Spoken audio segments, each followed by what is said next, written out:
ദൈവത്തിൻ്റെ അതിപരിശുദ്ധ നാമം വീണ്ടും വാഴ്ത്തപ്പെടുമാറാകട്ടെ. വളരെ സന്തോഷത്തോടെ, വളരെ സമാധാനത്തോടെ, വളരെ പ്രത്യാശയോടും കൂടി നമ്മൾ ദൈവത്തിലായിരിക്കാൻ ദൈവം ചെയ്ത വൻ കൃപയ്ക്കായി ദൈവത്തിന് നമ്മൾ നന്ദി പറയാം.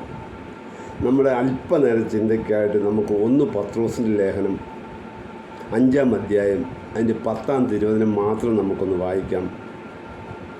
എന്നാൽ അല്പകാലത്തേക്ക് കഷ്ടം സഹിക്കുന്ന നിങ്ങളെ ക്രിസ്തുവിൽ തൻ്റെ നിത്യ തേജസ്സിനായി വിളിച്ചിരിക്കുന്ന സർവ്വകൃപാലുവായ ദൈവം തന്നെ യഥാസ്ഥാനപ്പെടുത്തി ഉറപ്പിച്ച് ശക്തീകരിക്കുമാറാകട്ടെ. വളരെ അനുഗ്രഹിക്കപ്പെട്ട വേദഭാഗമാണ് നാം വായിച്ചതും.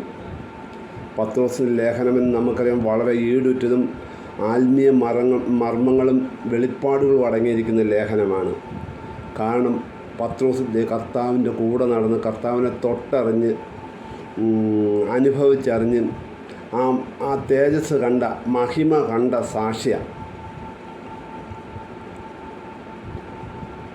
നമുക്കറിയാം, ദൈവം നമ്മെ തിരഞ്ഞെടുത്ത്, ദൈവം നമ്മെ വിളിച്ചത്, ദൈവം തൻ്റെ മക്കളാക്കി തീർത്തത് ആ ദൈവത്തിൻ്റെ തേജസ്, അല്ലെങ്കിൽ ഏതേൻ തോട്ടത്തിൽ മനുഷ്യൻ നഷ്ടപ്പെടുത്തി, അല്ലെങ്കിൽ സർപ്പം ഹവ്വായ ഉപായത്തിൽ ചതിച്ച്, ആദത്തെയും ഹവ്വായും ഉപായത്തിൽ ചതിച്ച് അവരുടെ കയ്യിൽ നിന്ന് ദൈവം കൊടുത്ത സമാധാനം, ദൈവം കൊടുത്ത സന്തോഷം, ദൈവം കൊടുത്ത നിത്യജീവൻ, ആ തേജസ് മഹിമ ഒക്കെ നഷ്ടപ്പെടുത്തിയ മനുഷ്യന് അത് വീണ്ടും ആ പിശാചിൻ്റെ പ്രവൃത്തികളെ അഴിച്ച് ക്രിസ്തുവിലൂടെ വീണ്ടും പ്രാപിപ്പാനാണ് കർത്താവായ യേശു ക്രിസ്തുവിനെ നമുക്ക് വേണ്ടി അയച്ചത്.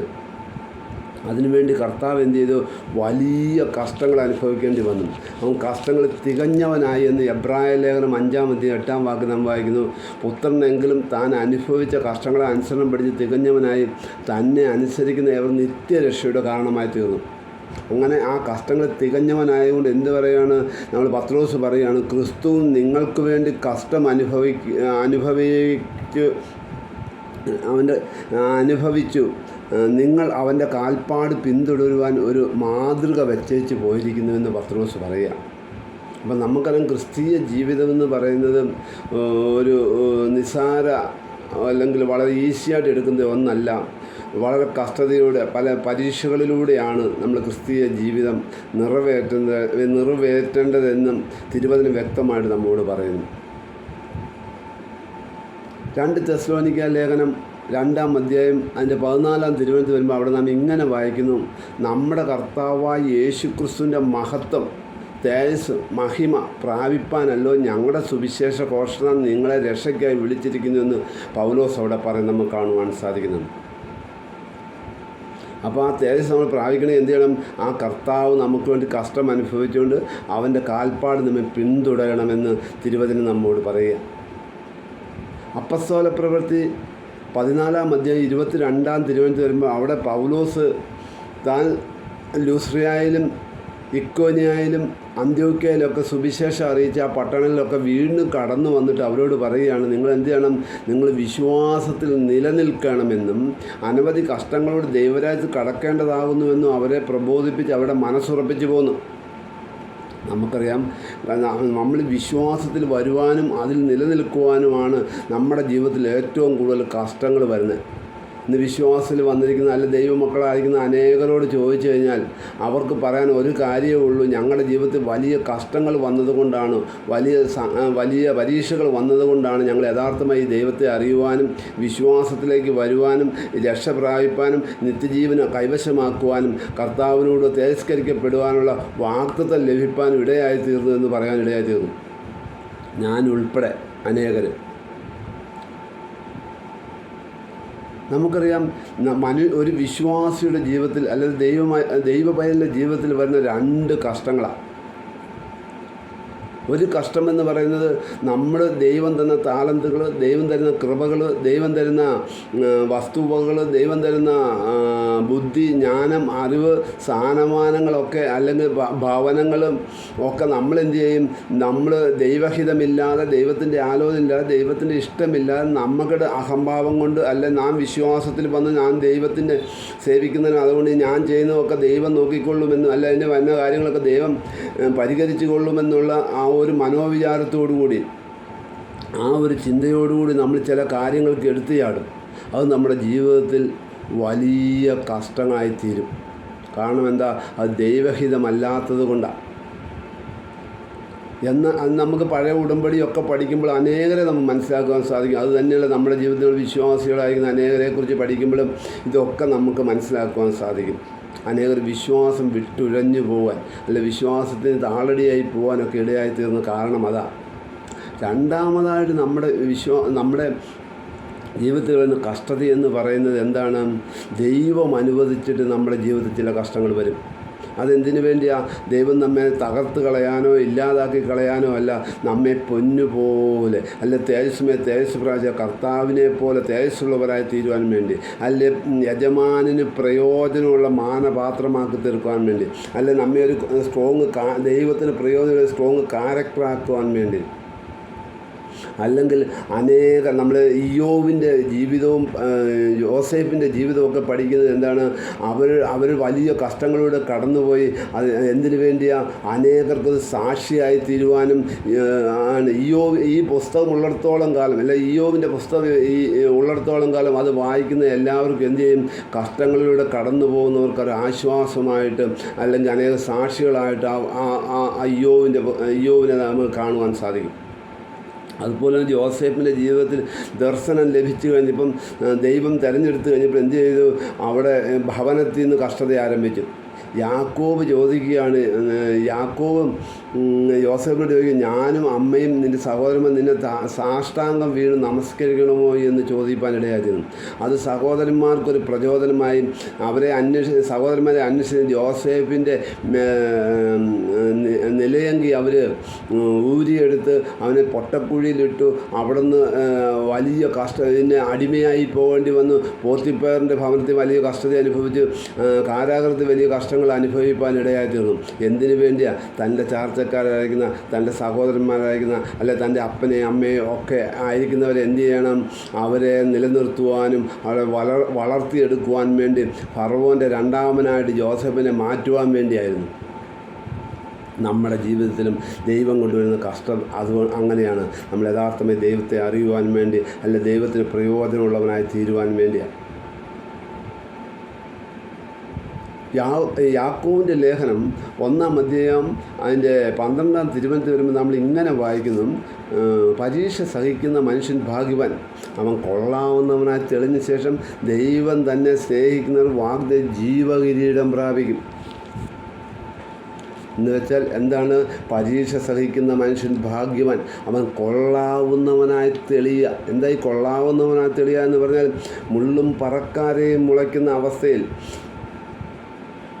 പാറ പോലെ കടന്ന മണ്ണിന്മേൽ ഒരു കുശവൻ തൻ്റെ തൂമ്പായുമായിട്ട് വന്ന് അതിനെ കൊത്തി ഇളക്കി അതിന്മേൽ വെള്ളമൊഴിച്ച് ചവിട്ടി ചാലിച്ചതിന് ശേഷം എന്തു ചെയ്യും? ആ മണ്ണ് കോരിയെടുത്തുകൊണ്ട് തൻ്റെ ചാട്ടയിലിട്ട് അരച്ചത് കുഴമ്പ് രൂപത്തിലെ, അല്ലെ പൊടി രൂപത്തിലെ, അല്ലെ കുഴമ്പ് രൂപത്തിലാക്കിയതിന് ശേഷം അത് കുഴച്ചെടുത്ത് എന്തു ചെയ്യും? തൻ്റെ ഡൈമേൽ, അല്ലെങ്കിൽ തൻ്റെ ആ മോൾഡിൻ്റെ മേൽ കൊണ്ടുവന്നിട്ട് കൈകൊണ്ട് തലോടി അതിനെ ഒരു പാത്രത്തിൻ്റെ ഷേപ്പാക്കിയതിന് ശേഷം അതെടുത്ത് എന്ത് ചെയ്ത് തീച്ചൂളയിലേക്ക് വെച്ച് കത്തിച്ച് അതിൻ്റെ വെള്ളവും നീരും എല്ലാം പറ്റിച്ച് അതിനെ നല്ല കൊട്ടിയ ഡിങ് എന്ന് ഒച്ച കേൾക്കത്തക്ക പോലെ ഒരു നല്ല പാത്രമാക്കി അതിനെ പെയിൻ്റ് അടിച്ച് ഷോറൂമിൽ കൊണ്ടുവന്ന് വെക്കുമ്പോൾ എന്ത് ചെയ്യും?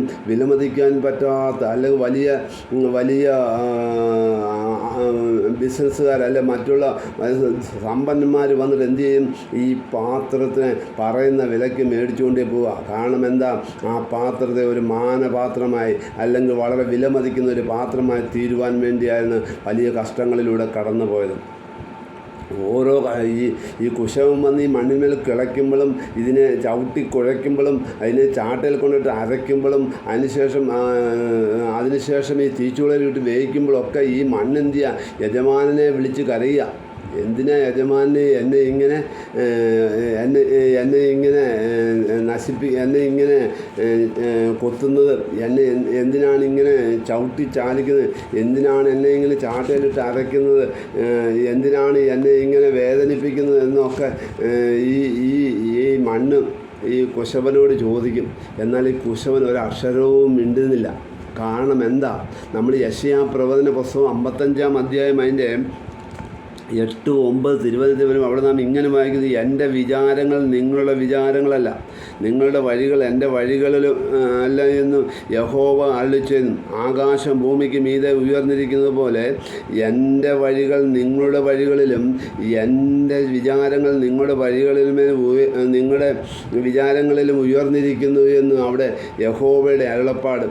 അപ്പം നമുക്ക് എന്തുകൊണ്ടാണ് നമ്മുടെ പ്രാർത്ഥന കേൾക്കാഞ്ഞത്? നമ്മുടെ പ്രാർത്ഥന കേട്ട് നമ്മെ വിടുവിച്ച് കഴിഞ്ഞാൽ എന്ത് പറ്റും?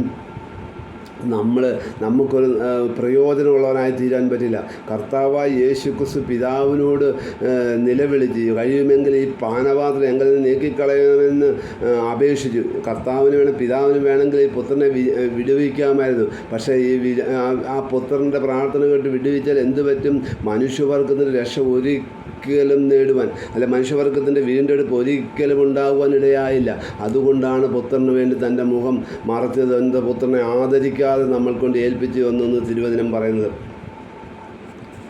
നമുക്കറിയാം, നാം ഈ ഭൂമിയിൽ 70 ഏറെയായാൽ 80 അത് കഷ്ടവും ദുരിതമാണെന്നൊക്കെ പറയുമ്പോൾ തന്നെ നമ്മൾ 2 കാലുള്ളവനായി, 2 കണ്ണുള്ളവനായി, 2 കൈയുള്ളവനായി, 2 ചെവിയുള്ളവനായി, തിന്നു കുടിച്ച് ധൂമ്രവസ്ത്രവും ധരിച്ച് സുഖിച്ച് ജീവിച്ച് മരിച്ച് നിത്യനരകത്തിലേക്ക് പോകുന്നേക്കാൾ കർത്താവ് പറഞ്ഞു, നിൻ്റെ വലം കണ്ണ് നിനക്ക് ഇടർച്ച വരുന്നെങ്കിൽ നീ എന്ത് ചെയ്യണം? അതിനെ ചൂഴ്ന്നെടുത്ത് എറിഞ്ഞു കളയുക. 2 കണ്ണുള്ളവനായി നിത്യനരകത്തിലേക്ക് പോകുന്നേക്കാൾ 1 കണ്ണുള്ളവനായി നിത്യത്തിലേക്ക് പ്രവേശിക്കുന്നത് നല്ലതെന്ന് കർത്താവ് പറയുവാനിടയായി തീർന്നു. നിൻ്റെ വലം കൈ നിനക്ക് ഇടർച്ച വരുന്നെങ്കിൽ നീ എന്ത് ചെയ്യണം? അതിനെ വെട്ടി എറിഞ്ഞു കളയുക. 2 കൈയുള്ളവനായി അല്ലെങ്കിൽ 2 കൈയുള്ളവനായി നിത്യനരകത്തിലേക്ക് പോകുന്നതിനേക്കാൾ 1 കൈ നഷ്ടപ്പെട്ടവനായി, 1 കൈ ഇല്ലാത്തവനായി നീ, അല്ലെങ്കിൽ അവയവങ്ങളെ ഒന്നും ഇല്ലാത്തവനായി നീ ജീവങ്കിലേക്ക് കടക്കുന്നത് നല്ലതെന്ന് കർത്താവ് പറയാനിടയായി തീർന്നു.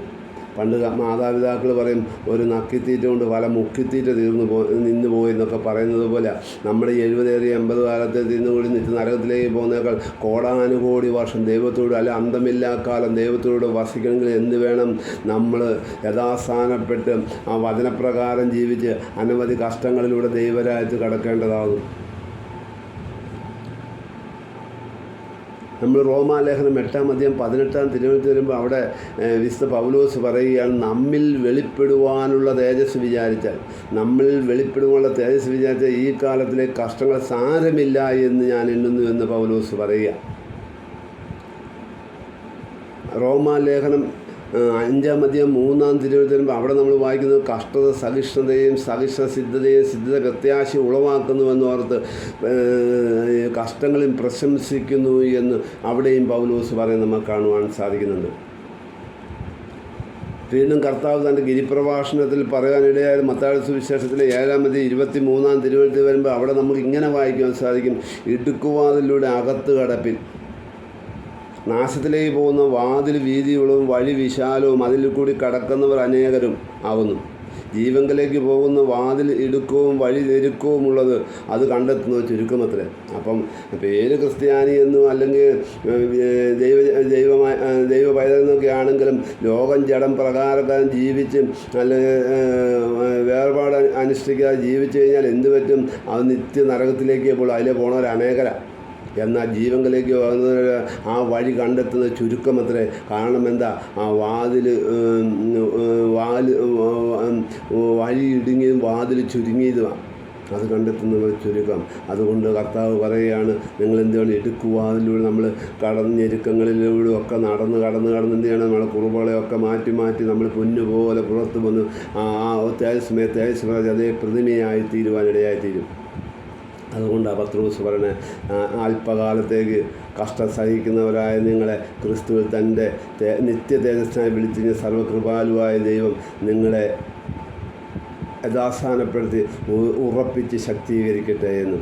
ആകയാൽ കർത്താവിൻ്റെ വരവേറ്റം ആസന്നമായിരിക്കണം. ആ വരയിൽ നാം വചനം പോലെ ഒരുങ്ങി നിൽക്കാം. കഷ്ടങ്ങൾ നടുവിൽ പതറിപ്പോകാതെ, പരീക്ഷ നടുവിൽ പതറിപ്പോകാതെ നമുക്ക് ഉറച്ചു നിൽക്കാം. അതിനായി ദൈവം നമ്മെ അനുഗ്രഹിക്കട്ടെ എന്ന് പറഞ്ഞുകൊണ്ട് എൻ്റെ വാക്കുകൾ അവസാനിപ്പിക്കും. ദൈവം മാനിക്കുമാറാകട്ടെ. ആമേൻ.